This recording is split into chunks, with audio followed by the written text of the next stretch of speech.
Hello guys, नमस्ते। मेरो नाम चाहिँ धीरज पुजेल। आज त्यहीबाट म मेरो नयाँ भ्लग सुरु गर्न लागु। मेरो नयाँ भ्लगलाई सपोर्ट गरिदिनु होला। आज चाहिँ हामी पोखरा 21 कृष्टि शिवढुङ्गा शिव गोरखनाथ गुफामा जान लागिरहेका छौँ। हाम्रो भ्लगमा सपोर्ट गरिदिराख्नु होला। हामी पुग्न लागिसकेका छौँ।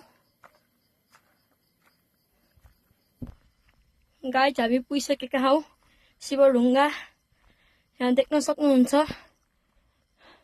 त्रिशूल, यता झण्डा, उता पनि झण्डा। यहाँ चाहिँ भगवान गोरखनाथले ध्यान गरेको ठाउँ।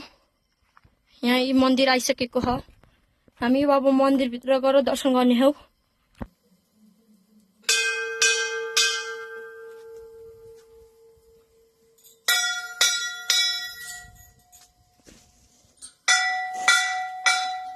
मन्दिरमा आइसकेका छौँ।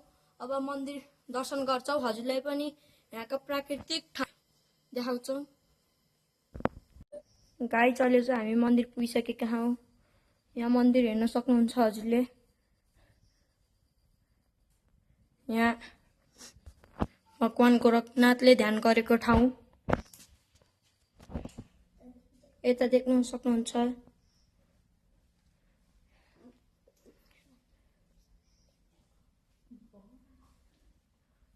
यहाँ मूर्तिहरू रहेको छ, त्रिशूल।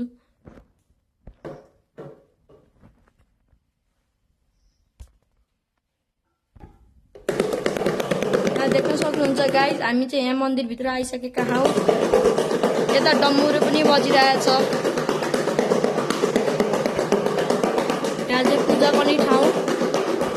यहाँ देख्नुहुन्छ चट्टानै चट्टानले बनेको यस प्राकृतिक मन्दिरमा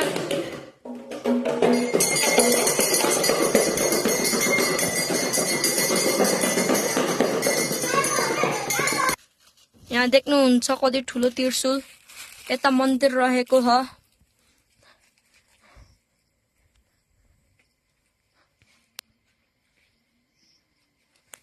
यता मन्दिर, शिवलिङ्ग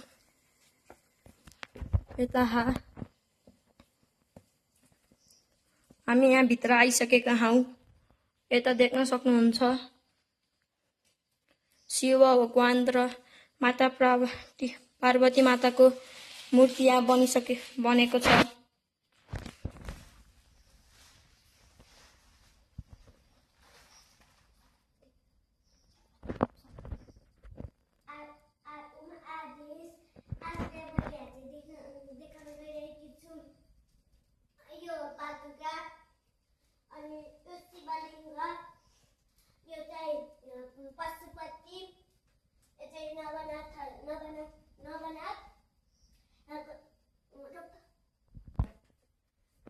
आदिनाथजी, उदयनाथजी, सत्यनाथजी, सन्तोषनाथजी, अचल अचम्बेनाथजी, गजल गजखण्डनाथजी,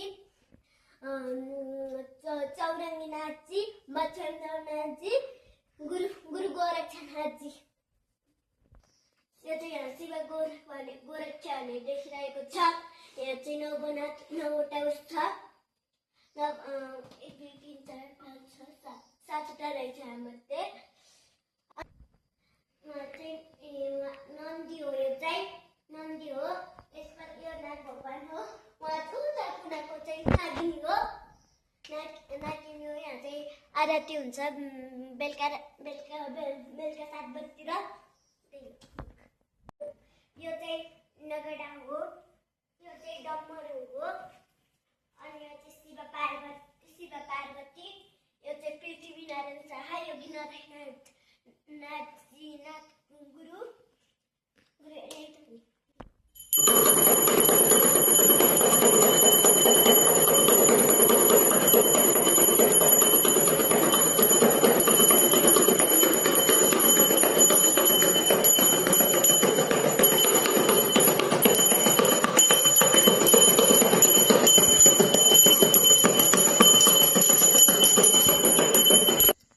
यहाँ देख्न सक्नुहुन्छ, मैले हजुरलाई पहिल्यै भनेको थिएँ यो प्राकृतिक मन्दिर हो।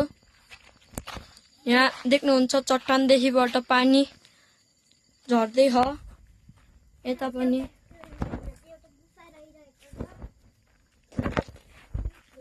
यहाँ एउटा गुफा हो। यहीँ भगवान गोरखनाथले ध्यान बस्नु भएको थियो। गाइस देख्न सक्नुहुन्छ यहाँबाट पुम्दीकोट स्तूपा पोखरा पुरै देखिन्छ। यता नयाँ एयरपोर्ट पुरानो एयरपोर्ट देखिन्छ तर अलिकति माथि जानुपर्छ। अब चाहिँ यहाँ डम्बरू मादलहरू बजाउँछन्, म हजुरलाई त्यो देखाउँदैछु। अब यहाँ भजन गाउँछन्, डम्बरू बजाउँछन्। कति सुहायो बाको छाला नाकको माला कति सुहायो हो कति सुहायो हो कति सुहायो बाको छाला नाकको माला कति सुहायो हो कति सुहायो कति सुहायो।